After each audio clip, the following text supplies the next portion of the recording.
Here we are, live, again, take two, for a NBA Fantasy Basketball Mailbag. Michael Bolton, sorry to make you do it twice. Thanks, Josh. It's Michael Bolton here, and it's time for another episode of the Locked On Fantasy Basketball Podcast. Let's get to it. Let's get to it, indeed.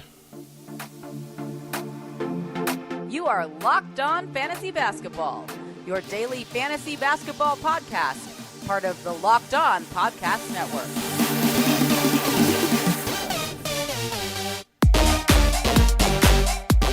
Hello and welcome to the Locked On Fantasy Basketball Podcast, brought to you by Basketball Monster. My name is Josh Lloyd. I'm going to do the same joke again. I call her Cappuccino. I'm also the lead fantasy analyst at basketballmonster.com, and you can find me on Twitter as always at redrock_Beeble, on TikTok at redrock_Beeble, and on Instagram at Locked On Fantasy Basketball. Today's episode is brought to you by PricePicks. PricePicks is the easiest and most exciting way to play daily fantasy sports. Go to pricepicks.com/LockedOnNBA. Use the code LockedOnNBA, all lowercase, and you get a first deposit match up to $100. Thank you also for making Locked On Fantasy Basketball your first listen every day. We are free and we are available on all platforms. So you want to be a double banger, you can watch the live stream twice because I start the wrong one. You can listen to the audio, you come across it, hit thumbs up, you leave a comment, all that stuff below. And it's not you that's going to be thinking about hitting the wrong live button for the next 4 weeks. It's going to be me. I'm definitely not going to do that. I'll be okay, I'm sure. All right, let's talk about fantasy basketball. Can't even speak anymore. I'm that flustered, but luckily I've got someone with me to help me talk about fantasy basketball. And after her big reveal in the show that lasted 2 minutes before, we're going to do it again now. Welcome to the show for the first/second time, Kayla Fonte. Hi, thanks for having me. Yes, it is good to finally see you here for the first time ever. Kayla, you do the Between Two Hoops fantasy basketball show, which you can find on YouTube. You write for about fantasy basketball, Last Word on Sports. People have not seen you on this channel before, but here you are. So give people a little bit of a background on what you have done across the fantasy basketball space and across just talking about basketball and the NBA in general.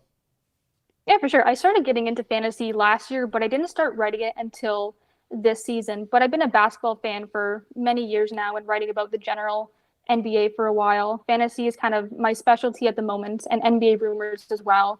And I've really just taken that to a whole other level with the podcast and the writing now, and I'm excited to see what the future holds for that.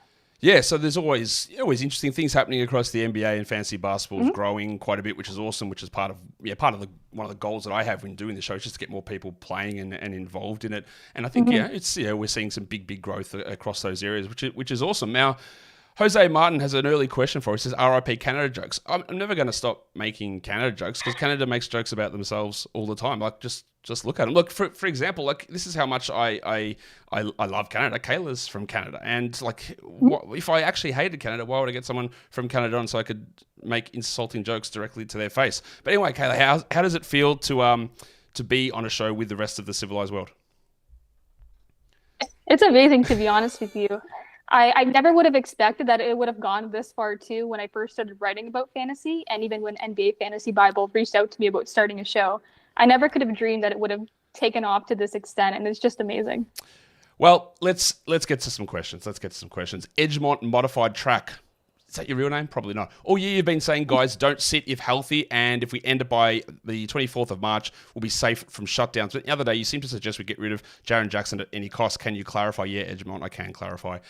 My thought on this is that the really, really fake injuries really start to hit the last 2 weeks of the season, where you get even the players and teams in playoffs start to sit during that time. And that's where you don't play, because you'll have Giannis play 1 game a week and Luka sits 2, whatever. All that sort of stuff happens.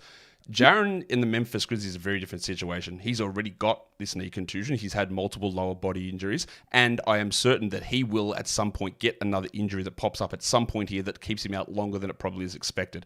It won't be as egregious as the Luka Doncic, Kyrie Irving sitting at the end of last season for the Mavericks.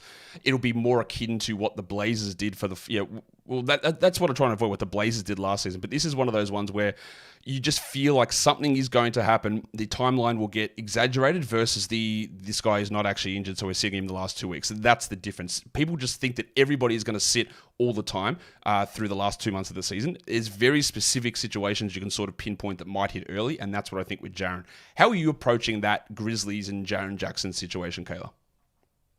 Yeah, for me, I have Bane. So I'm keeping him on my IL spot, but I definitely agree with you there. They're out of the playoffs. there's nothing that they could really do at this point. The best thing is to just get those young guys those minutes, continue to develop your players. I think that if you have JJJ, sell them while you can, because like you said, players are going to start sitting out soon. And it's only a matter of time. And there was actually even trades going on in my leagues too. People were selling high for him, and I think that's just the best thing you could do right now. Yeah, look, that's the thing. See, he's had this history. Like, he entered last season with an injury. He missed the season before, or a lot of the season before with a knee injury. He's missed time here with a knee injury. There's just something that's going to happen. And you're holding Desmond Bane. Good luck if you think you're getting a game out of Desmond Bane the rest of the season. Oh no, I'm going to drop him. I'm just keeping him just because I drafted him. I mean, there's no use, and I had that IL spot, so I'll keep him comfortable there. Oh, let's just keep the Memphis train rolling. Dylan Bass says, Santi Aldama and Scottie Pippen Jr. guys to add. Imagine talking about fantasy and thinking that you'd be talking about Scottie Pippen Jr. But the thing is, Dylan, is I think you might have a point. The Santi Aldama one is probably more interesting. Kayla, I get a lot of people asking about Santi. I don't know what the infatuation is with Santi Aldama. He started last season when Jaren was out. I would say he was mid at best. He had opportunities this season when everyone was out, and he was worse than that. And people just think he's going to be this, he's awesome, he's going to start dominating. I think he's all right. Look, I think he's okay, but I wouldn't say that he's this guy that's going to turn into this huge overall producer. He's not a shot creator. He's not a big shot blocker. His shooting's actually pretty poor this season. He's fine. I just don't see the urgency in him. Yeah, I don't really either, and he's not even like my number one pick to stream from the Grizzlies. No. I'm looking at more Vince Williams, Tillman, guys like that. Those would be my number one. I would say monitor him, and if you're in a deeper league too, something you would probably worth considering, but definitely not my number one options. Yeah, I just don't know what his overall upside is. If Jaren is out and everyone's gone, is he going to start taking 20 shots a game? I really doubt that. He's also, what's he shooting this season? I think the numbers are pretty rough. He's at 33.8% from three. He was at 35 last season. He's blocking 0.7 shots in 23 minutes. He averages 10 and 5, which is all right. It's fine. But it's not like, I don't see this big ramp-up ability that he's got to turn into this beastly sort of guy who's going to average 17 and 10 with a block and a half and 3 triples. I don't see. So I think some people see him as he's a mini Jaren Jackson. He'll just replace those numbers. I don't see it. As for Pippen, we're going to get a really interesting look today because honestly, their other point guard is Jacob Gilead. And I don't know whether Scotty's better than Jacob Gilead. I know he's probably not worse. So we'll see exactly what happens. It's more of a monitor situation to me, but I don't think it's going to be crazy because there's going to be so much weird shit goes on with this team that he's going to have a little run of games where we go, maybe we look at Scotty, but he's probably more just going to be a deeper league guy, I would guess, Kayla. Yeah, I would agree with that too. All right, what else are we going to go on here? Oh, here we go. One of my favorite players, Marvin Bagley. Muhammad says, do we add Bagley? What are you doing with the Marvin Bagley situation at the moment, Kayla? Because he is available to make his first appearance for the Washington Wizards today. Yeah, I believe he was supposed to start too, so he's definitely someone that I would consider. I think Gafford is out, that's why. Yeah, Gafford is out. He's got a concussion, so he's going to miss some time. Exactly, but usually though, he would be that backup center option. I think if he's in a starting role, definitely someone who I would use an add-on if I had to and kind of see how that plays out, but he's not someone that I would stream for a long period of time. Yeah, we know what Bagley is, right? He's a guy that can score. He's a guy that can get rebounds, and a guy that can do nothing else. That's not true. He can be an efficient shooter, but he'll get 1 assist total for the rest of the season. He might hit a 3. He'll never get a steal. But if they put him into a role where there's no other center, which is exactly where they are at the moment, he's going to have an opportunity to put up some numbers. And then when Gafford comes back, he moves back to the bench. I think people also, there are the Marvin Bagley truther side of things where they think, well, he's going to play 25 a night. He'll play at the 4. He'll play at the 5. That's not going to happen, I don't think. But for the time being, yeah, I don't mind it. And especially today, there's 5 games on. He might start, he might not, but he's going to get 20-ish minutes, I'm guessing. And that could push even higher. And that makes it at least marginally interesting because a concussion usually, Kayla, is not a one-game issue. What else have we got going on here in the questions? Actually, before I get into some more questions, I do have to tell you guys that today's episode is brought to you by eBay Motors. Yes, our partners at eBay Motors have teamed up with me to bring you some of the best fantasy picks each week, all season long. Whether you're prepping for a daily draft or scouting the waiver wire, every week we're going to get you players that are guaranteed to fit on your roster. What about the big cockroach over for the Clippers, Mason Plumlee, apparently on a minutes restriction, played 28 minutes last game. We love a coach that lies, but that's fine because Mason Plumlee got good minutes. Does that mean he's going to play more next game? Hard to say. But at the moment, if you're looking for a center contributor, Mason Plumlee might be that bloke that you can go and have an ad and chuck him onto your roster and see if he can bring you something. Just don't overhype it too much. So What do we think about adding Marvin Bagley? Is he the key to a fantasy championship? Bloody hope not, but he could be something that helps you get a little bit of value in the short term, the same way that eBay Motors knows that a championship team is about each player being a perfect fit, and that is the same with your vehicle. With over 122 million parts for your number one ride or die, you can make sure that your ride stays running smoothly. Brake kits, LED headlights, roof racks, bumpers, whatever your baby needs, eBay Motors has it. Kayla, would you say that you've ever called your car your baby? So I actually don't have a car. Well, there you go. So you're yeah. not going to be out here calling your car your baby, but some people do. And that's why eBay Motors is great for them, because all these parts are available. And with eBay Guaranteed Fit, it's guaranteed to fit your ride the first time, every time, or your money back. Plus, at these prices, you're burning rubber and not cash. Keep your ride or die alive at ebaymotors.com. eBay Guaranteed Fit is only available to US customers, eligible items only, and exclusions apply. Exclusions. Wow, the US just doubling down on the anti-Canada bias here. That's that's what they do, Kayla. We know what they're like. All right, let's Markelle Fultz. Islam says his Fultz a hold. His minutes increased last game. I was pretty surprised to see Fultz play it was basically like 30 minutes last game, and that was a big ramp up from where he'd been previously. He'd looked a little bit iffy in some of those games, but he closed. He played 30 minutes. To me, that's like, okay, let's go and add him. Yeah, I would say hold him if you have the space. If there's not a better option available, especially in the waiver wire too, even in deeper leagues, I would consider holding him. The main concern for me is just that backlog at the guard position for the Magic right now. It's definitely more of a monitoring situation, but I would hold, see how it goes from there, and then make adjustments as needed. The thing with that is, it's fine. Like, it's totally okay. Like, once the 30 minutes are there, let's go and do it. We know he's going to have some limitations. He's probably going to sit some back-to-backs, which is going to be frustrating. I'm not all that worried about what Caleb Houston's going to do, or honestly, Cole Anthony. He feels like he's out of their plans. It's Suggs and Fultz. I would think that they're going to try and get those minutes into a little bit here. So I'm okay doing it. Same with Wendell Carter, who's looked great the last two games. It doesn't mean that it's going to last, but if you get them for free off the wire, go and do it. And if they're on your roster, like, this is the best performance we've had from Fultz all season. So hold, and then if it doesn't work out, then you move on later on. Derek Wong says, after today's game, I'm going to guess TJ McConnell. Would TJ McConnell be a drop if he continues his current production? Well, yes, because Tyrese Halliburton is set to return. He's not playing today, Tyrese, but maybe he plays tomorrow, or maybe they're full of shit and gave a fake questionable tag to follow the Denver Nuggets path of just listing guys on the injury report incorrectly just to mess with us. But that is okay. Like, if with the return of Halliburton seemingly happening right now, if you need to drop a TJ McConnell to get somebody who you think is going to have more long-term value, maybe like the cockroach Mason Plumlee, you do it. It doesn't matter if you sacrifice one game's worth of value, because you've got a real sort of sense here. This is not like, well, Halliburton's going to be reevaluated in 2 weeks and it might be another 2 weeks. Like, I feel pretty good now, amazingly, that he's going to be back in the next 2 games or so. So sometimes you need to make that move ahead of time. How do you view that sort of a situation? Yeah, honestly, I would do the same thing. McConnell is only someone that I really stream when I know that Halliburton is out. Even though he was coming off the bench for those games too, he still had solid production compared to even some of the starters. But yeah, there's really no use in holding on to him right now. But he's someone that we know we can stream and depend on when Halliburton is out. ZB. I don't know why I said Z. Hang on, Kayla. You guys in Canada say Z, don't you? Not Z? Zed, yeah, usually. So you're very well cultured. That's great. I like Canada more and more every moment I find out about these things. Yeah, ZB says, any updates on Cade? How long do I anticipate holding Ivy for? Well, they're 2 separate questions, I think, Kayla. I don't have an update on Cade. We're getting close to that 2-week reevaluation across this weekend. But let's just turn that away. Like, who knows? I would guess, let's say another week, but I'm pulling that out of my ass. Let's talk about Jaden Ivey, because he's looked great the last couple of games. Monty Williams has finally realized that he knows how to play. He's not the 11th best player on that roster, as Monty used to think, and he can actually handle the ball, and he's put up some really big numbers. Do you think the return of Cade will kill that for Ivy, or do you just think that we're just ready to go here and hold him through the rest of the season? I really want to say hold him for the rest of the season, but the story of the Pistons season so far has just been that fluctuation in the roster. And that makes me really concerned for how those minutes will be divvied up, especially even though we're seeing that great production from Ivy right now. I still have a lot of concerns for his security in that kind of role. I want to say hold, though, especially because we've seen that potential. Yeah, this is not the same situation as TJ McConnell, right? Like, Halliburton comes back, McConnell goes to the bench and literally might move out of the rotation. That's distinctly possible.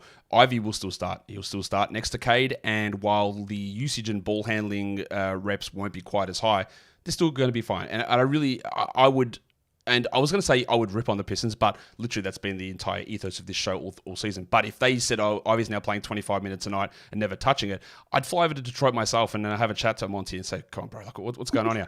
I don't think it's going to happen, right? I don't think they're going to cut him down that much. And honestly, someone in the crowd would leak some sort of fake AI-generated sex tape of Monty to get him fired, so if that started happening. So I think we're okay in terms of waiting or worrying about Ivy being completely neutralized the way he was to start the season. Just expect them to take a little bit off the top when Cade returns, whenever that is. So just have him and just enjoy what's going on. All right, is Derek Lively a hold? Bryn Lawrence says. Like, yeah, of course he is. Like, what have been your thoughts on Derek Lively? He's been amazing so far, and I know a lot of people rushed to drop him after that injury too, but I don't understand that. Like, patience. That's the biggest thing in fantasy. It happens so often, and he's still rostered in like 60% of leagues or something. I know some of those are points leagues where he's not ideal, but in a category league, like, they're not going to go away from him. He's key to what they do, and I know that they lost a bunch of games, and some of that was Luka being out, some of it was Lively being out. Like, he's been so key to what they've been able to do this season. He's a key piece to pairing alongside Luka. That he's great. All right, Wicked Mojo. Do you keep Dwop Reith even if Ayton returns? This is not an if on Ayton. Ayton is going to return. I'm pretty sure that ice will melt at some point, and Olaf will be able to get into the game and be fine, ready to go. So do you keep Reith? Well, I just don't think he's going to be able to play enough. But Kayla, he will have an opportunity, I guess, later on in the season when Ayton's knee injury flares up, I'm guessing. But I don't think you need to hold waiting for that. That might be 8 weeks away. Yeah, nobody's going to rush to go grab him off the waivers. No, absolutely not. Like, he's been great. He's been really impactful, but they're not going to be like, we're going to do a 24-minute split here between Reith and Ayton as a long-term thing. It'll go back to Ayton. Ayton will miss time later on. You go back and add Reith, and that's, I think that's a pretty obvious way to go. Now, someone asked another question about the Blazers, and I can't find the actual question, but maybe I'll just, I know it is, Kai Spence. Kai, you're a Melbourne legend, I believe. What is Jabari Walker's ceiling this season? That's really interesting because, Kayla, he started last game. They moved Tamani Kamara to the bench. They started Walker and Grant together, and he played 30 minutes. And to me, 30 minutes of Jabari Walker is, hey, maybe we just go and add this guy, because I do think that at the end of the season, he will see his value increase. He's an interesting sort of player who can do some defensive stat things, who can score a little bit, who can rebound a little bit. I don't think it's going to blow you away, but to me, that's just an initial sign of something interesting is happening here. So I wouldn't mind grabbing him, especially if it's anything deeper than 12-team leagues. But I'm pretty intrigued to see what he can bring. Yep, same here. We'll get into some more questions in just a second, but today's episode is also brought to you by PricePicks. PricePicks is the largest daily fantasy sports platform in North America. It's also the easiest and the most exciting way to play daily fantasy sports, because instead of going up against thousands of different people who are all there to take your money, against pros and sharks who spend all their day crafting lineups with salary caps, PricePicks just puts up a player projection, and you look at it and you say more or less. And that is all you need to do. You go in there, you choose between 2 to 6 of those individual player stat projections, put them into an entry, and you can win up to 25 times your money back. Simple as that. It's fast, it's easy, and PricePicks is the only daily fantasy sports platform with injury insurance. They've got their reboot policy. If someone gets hurt in the first half and then doesn't return in the second half, that player just gets rebooted. You don't lose on that part of your entry. They just get rebooted. Easy enough stuff. Go to PricePicks.com/LockedOnNBA. Use the code LockedOnNBA for a first deposit match up to $100. That is PricePicks.com/LockedOnNBA. The code is LockedOnNBA for a first deposit match up to $100. PricePicks is daily fantasy sports made easy. All right, let's get back to the questions. All right, any update on Mark Williams? Kirk, a little bit. There was a Steve Clifford appearance on a local radio show during the week, and he basically said what we've been doing hasn't been responding. He looks like he might be a little wild, and there's no timetable. That's terrifying to hear. Like, obviously, he's still doubtful every game, but at the moment we're looking at least a couple more weeks, I'm guessing here. So it's just, Kayla, I don't think there's any reason to be holding on to Mark Williams at this point with this uncertainty. Also, why have 60% of the leagues not bothered to add Nick Richards is the other question I'd have. Yeah, I know. It's very surprising, too. I actually have Mark Williams stashed in one of my rosters. I'm probably going to drop him very soon. The last report I saw was that he was still labeled as week to week, which is not very a good sign. And like you said, if nothing's working, that's not good. But yeah, Nick Richards, I'm surprised that he hasn't been rostered more. He'll give you the odd bad game here and there, but as long as he's in that role and receiving those minutes, you got to add him. Yeah, like, they're not going to be running Nate Mensah out there for big minutes. Like, Richards is not going to blow us away, right? He might be 10 and 8 with a block and a half, which is It's usable. For points leagues, it's not that interesting. It's okay, but it's not that interesting. But he's just available everywhere, and I just don't know when we're going to be seeing Mark Williams back, which is really, obviously, really frustrating because we've been waiting a long time, and this shit organization tells us nothing about him, which would be great if they could do that. What are we looking at here? Will Bane play again this season? I doubt it. What other questions can we do here? We talked about Wendell already, but let's talk about Trey Murphy because Gorkum Demaray says, is Trey Murphy droppable if he is the worst player on a 12-team, 9-category league? Kayla, I'll let you handle this one first. So full disclosure, I'm more into points leagues. That's my area of domain there. But I would say probably, to be honest with you, if it's 12-team, I would consider it. I think that he's very inconsistent. And if he's in that starting lineup and he's getting those big minutes and increased opportunities, that's when I would consider adding him and streaming him. Yeah, look, that's the thing here with Trey, right? He was huge last season. He played big minutes because Zion was out. Ingram missed a bunch of time. He's coming off knee surgery. His knee's still not right. And the key part that you mentioned there, Gorkum, if he's your worst player, then just you move on. Like, there's way more value in being able to use that last roster spot for somebody who comes out of nowhere and has a top 60 run because of an injury, and then that guy drops off, and then you grab the next guy, then you grab the next guy, and you turn that roster spot, which might be 3 games of Trey Murphy, into 5 games because you've streamed someone else in.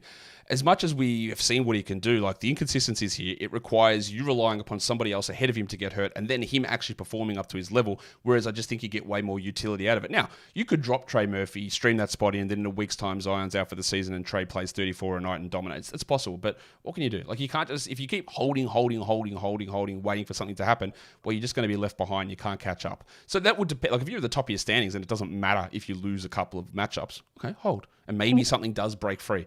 But the preseason knee surgery, the ongoing knee struggles, the limited minutes, the rustiness in his shot makes me suggest that even if someone did get hurt, he wouldn't be performing to the level that he did last season anyway. Anyway, that's what I think. But you don't have to drop him, but that's how I'm viewing that. All right. Bryn, is Gigi Jackson going to keep up these minutes? Is he a must-add hold? Bryn, I wish I knew because I can't predict the future in that respect. He only played like 26 or 27 last game. Kayla, what have you thought about the 2 games we've seen of GG the last couple of games?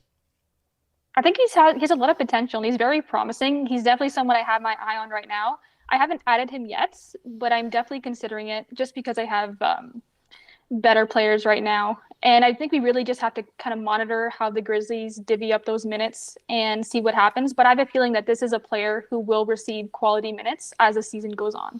Yeah, I think that's accurate. Like, I think in a lot of spots, if you want to grab him, you got to do it now. Like, he's been snapped up in a lot of different spots. He won't shoot as well as he did last game. I think we can understand that. He shot like 65% from 3 or something. That's just not going to be the case. The man shot 38% from the field last season at South Carolina. He's not going to be this hyper-efficient shooter. But taking a chance on a guy who we know is going to get shots and have a role that it might sit at 25 minutes, but it also in 3 weeks might hit to 30 minutes. I doubt it's going to drop significantly. He's on a 2-way contract, but he's not at any risk of those 2-way days running out because he hasn't played enough games and there's not 50 games left in the season. So I think he's going to be okay to add, and then we assess it. Like, we've got a great opportunity to see it today. Don't be surprised if he puts up 5 points on 12 shots today. Like, don't be shocked if that happens, but it's more about what does the opportunity look like, and I'm feeling relatively positive about that. Alec says, what do you think about Hartenstein's performance so far? Do you think he can hold as a top 50 player? What have you thought about Isaiah Hartenstein so far, Kayla? I love him. I picked him up in one of my leagues really early on, and I have not been disappointed so far. I wouldn't even want to trade him. I think that this is production that he will probably be able to maintain. He's not going to give you crazy numbers in points. Every now and then he will, but he's worth it for those defensive stats. And I'm not even concerned about Mitchell Robinson potentially returning at like in the late regular season, because even then they're not going to risk him getting hurt. They're not going to start him right away. He's going to be on a minutes restriction. Hartenstein, this is his season.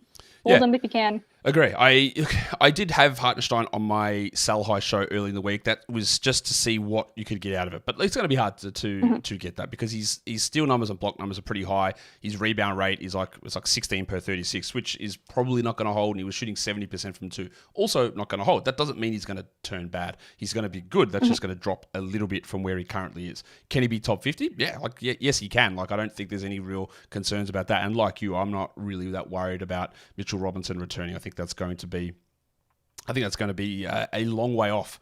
Now, Kayla, I want to put this question up because I want to see something because I just want to make myself feel old. Sebastian Balambois says, do you want Tony Wroten or KJ McDaniels in a 44-team 9-category league? Do you remember? Were you following the NBA at all with the Tony Wroten, KJ McDaniel days? I'm guessing no. No.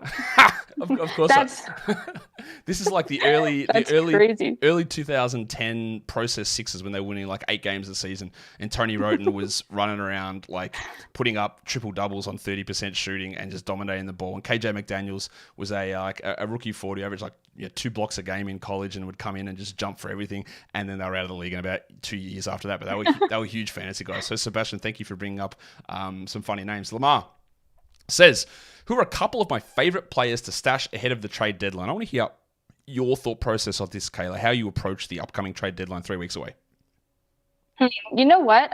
Kobe White is a big name for me. I'm seeing some people already drop him, which is really weird because it's most likely that Zach LaVine is going to be traded. That's almost a given at this point. And I think that he's someone you definitely have to hold on to. And even after, if Zach LaVine is traded, that's a sell high opportunity right there too. Because we all know what he was doing before Zach LaVine was injured. And he's only going to continue that hot production too. So he's definitely someone I would watch out for. That's my number one right now. I can't believe anyone's dropping Kobe White. That's crazy. If you've seen Kobe White, I've seen it. That's crazy. So those people don't know what's going on.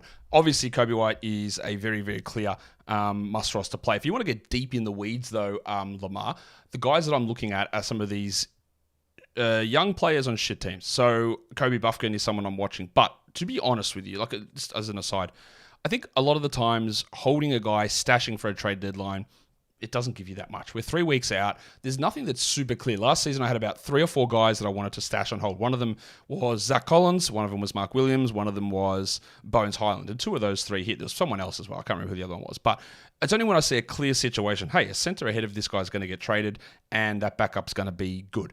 I don't really see as many clear situations here. Like, I do believe that DeJounte Murray's getting traded, but like, he could get traded and Quentin Grimes could come back and slot into that spot, or Bogdan Bogdanovic could start there, or Kobe Buffkin could start there. There's no clear, this would definitely happen situation. Maybe you could stay in Atlanta and think that Capella's getting traded, so Okongwu steps in, but I don't really see anything sort of clear that has appeared as like a guy that I just want to sit on for 3 weeks at this stage. And I think that probably is a somewhat negative approach when there isn't anything that really screams out. And again, one of my major things is usually when we're talking fantasy replacements, if it's someone who plays at shooting guard, small forward, or power forward, usually the replacements for those guys ends up being 4 or 5 different players getting 4 or 5 extra minutes. It's when you look to a center being moved and then the backup center steps up, or a point guard being moved and the backup point guard steps up, that's where the big bumps in value happen. And I don't really see that happening in many places, Kayla.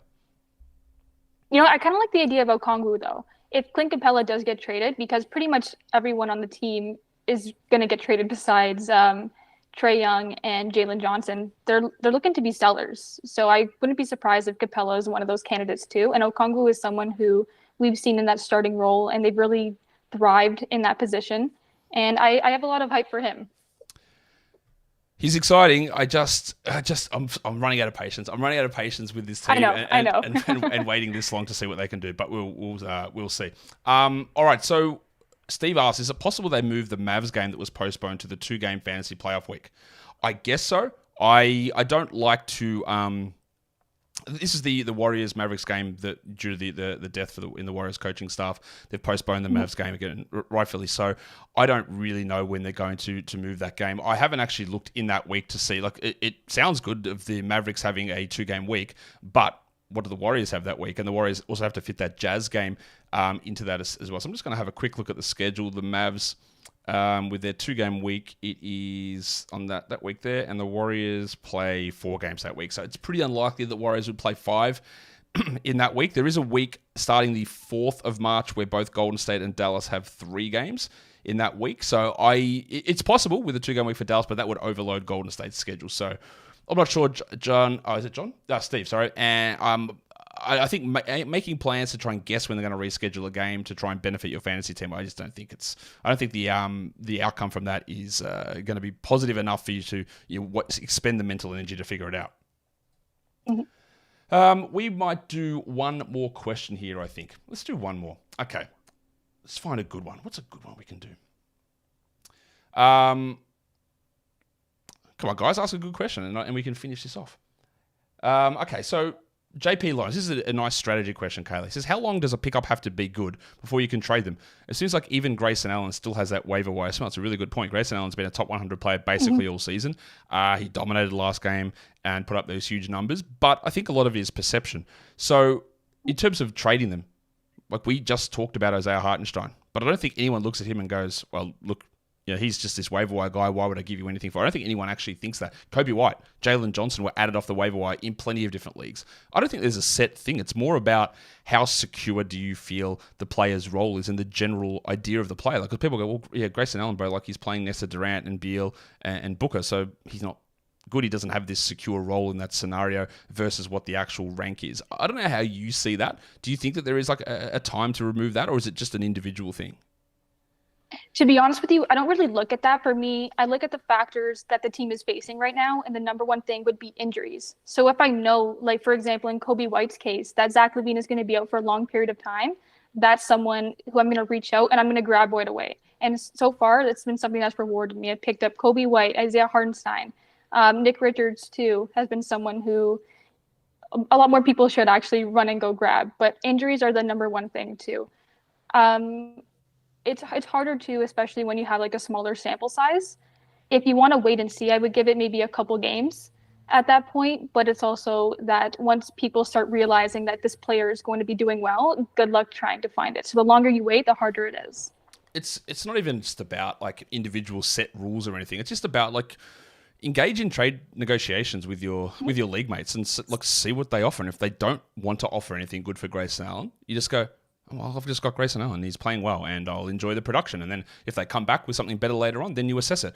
It's not like, Brent, he's killing it. I want to get rid of him for something else. Just enjoy it. And if you get something good, it comes and you do it. And if you don't, you don't. And you enjoy what he's producing at the time. I don't think we need to overthink too much of this. There is a whole bunch of individual circumstances that come. You can't. People ask me this question all the time, Kayla, but how can I get my league to trade more? Like, you don't. Like, it happens, it happens. Like, if trading occurs, it occurs. And if it doesn't occur, it doesn't occur. You don't have to force this stuff to be happening. Look, let it happen sort of organically. I remember seeing a league where it's like you had a rule where you had to make at least 3 trades a season. Like, what for? Why do I need to do that? That sounds... Yeah. If I was doing that, I'd just find someone else who didn't want to trade and just trade the same players back 3 times with each other. You don't need to force that shit into a league. Like, you can just enjoy and list stuff right out and make the moves at the time when they make sense. I reckon that'll do us, Kayla, because I have kept you already for 30 minutes. So tell people what's going on with your stuff at the moment, your writing. What have you got happening over at Between Two Hoops as well? Yeah, so we still have our weekly shows that we do. Every so often, we'll even bring on a guest. So make sure to check that out. We usually film on Sundays and have that released Sunday night, sometimes Monday. And then even with my writing too, I do weekly guides and analysis. This is my last year of university, so hopefully next season I'll have a lot more free time on my hands to kind of do more daily stuff. Right now it's more weekly and analysis and things like that. But there's a lot of stuff in store that I'm very excited to share. Go and check out Kayla. Go check out her YouTube channel. Go and check out her writing. And, of course, go and follow her over on Twitter as well. I want to see those Twitter follows really bump up straight through the roof. Kayla, thanks for coming on for the first time and chatting with me about fantasy basketball.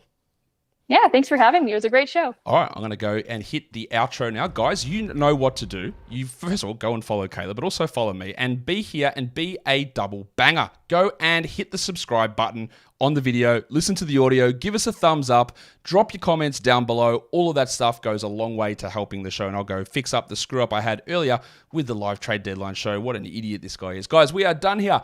Thank you so much for watching, everyone. See ya.